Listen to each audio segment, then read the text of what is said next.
Yo, what is up everybody, and welcome back to another Madden 16 Draft Champions game. Quentin Portis is our legend, returning the opening kickoff. My opponent's legend is Finneran, among some of the top players you guys saw on the loading screen. On the first play of offense, we're going deep for Dominic Hickson, who comes up with the catch and takes it to the 48-yard line. Next play, Quentin Portis straight up the middle, and there he goes. Number 26 going 4-6, and that was too easy.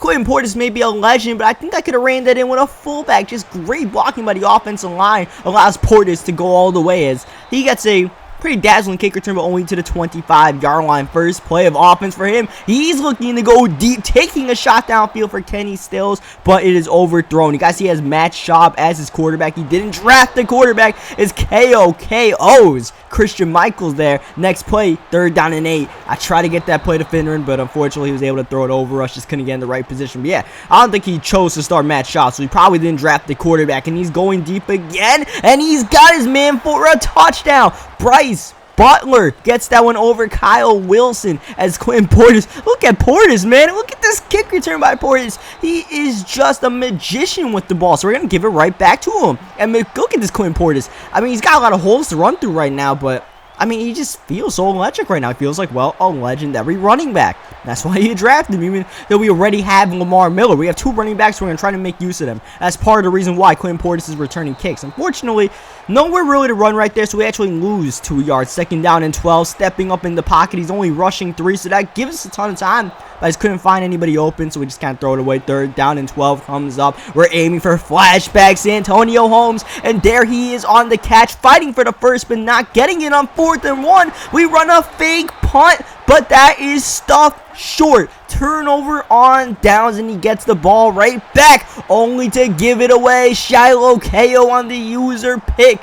On the punt return thing, as we give it right back to Quentin Portis, who bounces it to the outside, hitting a juke move before being brought down by Clay Matthews. But yeah, on the fake punt, that was my first fake punt the whole year. I just wanted to try it out and see if it would work, and clearly it didn't, so we'll just not do that anymore, right? So, you're chewing up a little bit of clock right now. We're trying to make this the last drive, and plus, well, I couldn't really call a play, so those two combine, and we call a timeout and burn up a lot of clock. Right for the 2-minute warning, we're calling Wildcat. Quentin Portis to the outside, spinning away from Harrison Smith, his elite free safety. And Quentin Portis, I'm just trying to get him the ball any way possible, including 3rd down and 4 when he's wide open in the flats, and there he goes again. Quentin Portis trying to reach for the end zone, but gets brought out of bounds at the 1-yard line, and Lamar Miller is going to steal his touchdown on the next play, rushing it up the middle. We got 2 number 26s at running back, and that guy just got a touchdown for us as he returns the ball to the 23-yard line. Minute 42 to work with before half, so he's definitely got time. He's going deep immediately for Finneran, and Finneran with that just tremendous advantage at height, 6'5" versus Kyle Wilson, who's not that tall. On the next play, though, he gets intercepted, and I accidentally dived down there with KO. That looked like we had a lot of return yardage as Holmes drops the ball in the middle of the field. I was just spamming the X button trying to break the pass up with Luke Kuechly.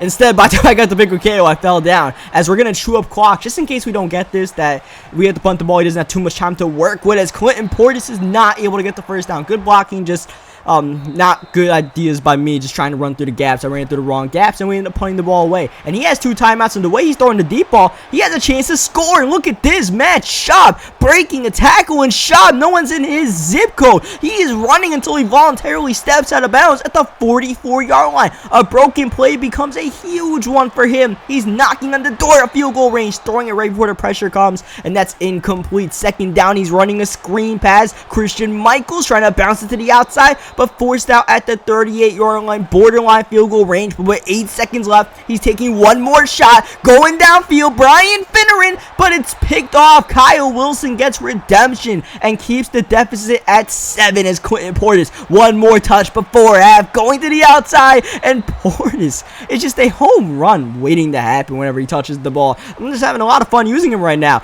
I chose him just to try him out, even though obviously we already had Lamar Miller, and we could easily take Bruce Smith in the legend round, and probably, it would have been a smarter pick, but I mean, sometimes draft champions is all about trying out new players, and that's what we're doing with Portis. I'm just having a lot of fun. Unfortunately, he's having a lot of fun throwing the ball as he throws it downfield for Finneran. He has like no like concerned about running the ball. He just wants to pass. He just wants to go deep. He wants to take his shots, one-on-one coverage all day. That's what he's all about right now. Just running forward verts. That time it was overthrown, incomplete. But this one is wide open to Jason Witten. Great blocking up ahead. Springs Witten into the end zone to tie the game up. A quick answer from him to start the third to tie the game up. Dominic Hickson on the kick return, bouncing it to the outside, hitting the back. Drew Hickson to the 37-yard line. We've been getting great kick returns all game long, and it continued right there. But unfortunately, a great pass rush by him brings down Stafford. A loss of 10 by Carlos Dunlap. That one swatted away, intended for flashback Holmes. Now it's a third down and super long, and we have our tight end in the corner, Kellen Davis, fighting for the first down, but not getting it. 4th down and inches. We're going for it. We're giving it to Portis on the pitch, and Clinton Portis gets it and then some. Taken to about the 48-yard line right there. Portis is almost at 100 yards rushing, trying to get it right here, but unfortunately we're actually going to lose about 3 or 4 yards on the Wildcat. So once again, it's 2nd down and long. Once again, we go to the tight end, almost getting it, but Kellen Davis playing a big role on this drive, as well as this man, Clinton Portis, making moves to start the 4th quarter and taking it to the 30-yard line. We only needed 2 for the first down, but I'm okay with getting more as we start burning up a little bit of clock, hitting Santonio Holmes in the middle of the field. Holmes was trying to make his presence felt in this game, and now it's back to Clinton Portis on the ground, but Portis goes nowhere, swallowed up for only a gain of 1. Next play, Portis out the backfield catches it, but a bunch of Texans swarm him, and now before the 2-minute warning, we rush with Portis on 3rd down, but we are brought down for a loss in a tie game. He calls a timeout, and we're going to take the field goal. Kai Forbat gives us the lead, but with a minute 51 left, and him having 2 timeouts, plenty of time. He only needs he needs a field goal to tie the game and a touchdown to win it. And you know he wants to go deep. First play calls for Verts,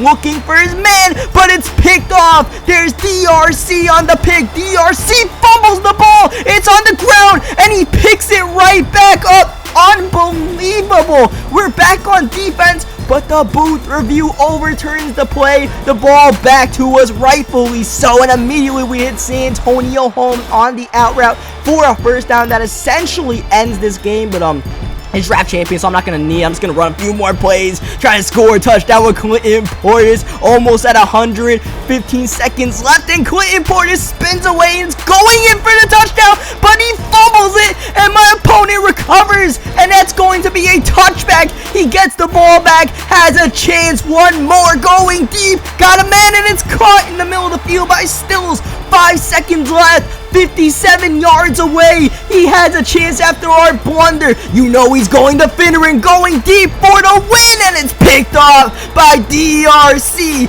2 clutch picks at the end by DRC, including one that probably did not need to happen. Celebrating too early, Clinton Portis almost cost us the game, but we come out with a tight victory. Leave a like on this video if you enjoyed it. Obviously, I was just messing around, and it came back and bit me in the ass and almost cost us the game, but I'll take it, man. Just leave a like in the video if you enjoyed it. Subscribe for more, and I will catch you guys next time.